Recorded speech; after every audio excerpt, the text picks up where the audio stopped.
ఈరోజు భారతదేశ చరిత్రలో ఒక మరువనారి రోజు. ఎందుకంటే మహాత్మా గాంధీ గారి పేరుని ఈరోజు పార్లమెంట్లో చంపేయడం జరిగింది.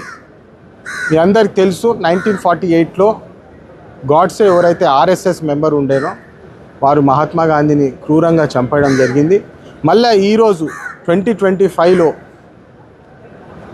మహాత్మా గాంధీ గారిని మోడీ ప్రభుత్వము పార్లమెంట్లో చంపేయడం జరిగింది.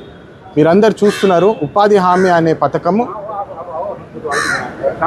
ఉద్యోగాలు లేని మహిళలకు వాళ్ళ పిల్లలకు రోజు పనిచేసి వారికి దాదాపు 250 నుంచి 300 రూపాయలు సంపాదించే అవకాశం ఉండింది. కానీ ఈరోజు మహాత్మా గాంధీ గారి పేరు మీద ఏదైతే ఈ ఉపాధి హామీ ఉండేనో దాన్ని కొట్టేయడం జరిగింది. ఇది ప్రజలు గమనించాలి. బీజేపీ పార్టీ ప్రవర్తిస్తున్న విధము సరికాదు.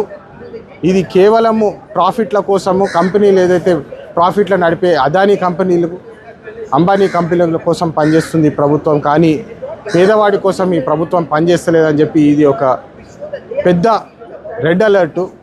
అందరూ గమనించాలి. 2047 వికసిత్ భారత్ అది ఏదైతే చెప్తున్నాడో మోడీ గారు, యాక్చువల్లీ 2047 గాంధీ ముక్త్ భారత్ చేసే ప్రయత్నం చేస్తున్నారు. ఎక్కడ గాంధీ గారి పేరు ఉంటేనో అక్కడ వారు దాన్ని తీసివేసి మోడీ గారి పేరు, మోడీ గారు ఐడియాలజీలు, ఆర్ఎస్ఎస్ ఐడియాలజీలు ముందుకు తీసుకెళ్లాలని చెప్పి ఏదైతే ఈ ప్రయత్నిస్తున్నారో దాన్ని మేము అడ్డుకుంటున్నాము. కానీ ప్రజలు ఇచ్చిన తీర్పు ప్రకారం ఈరోజు మహాత్మా గాంధీ గారి పేరే ఈరోజు పార్లమెంట్లో వాళ్ళు చంపేయడం జరిగింది. ఇది యాంటీ నేషనల్ కాదా, మన దేశానికి వ్యతిరేకంగా తీసుకునే నిర్ణయాలు కాదా అని చెప్పి నేను ప్రజలని ఒకసారి ఆలోచించమని కోరుతున్నాను. జై హింద్.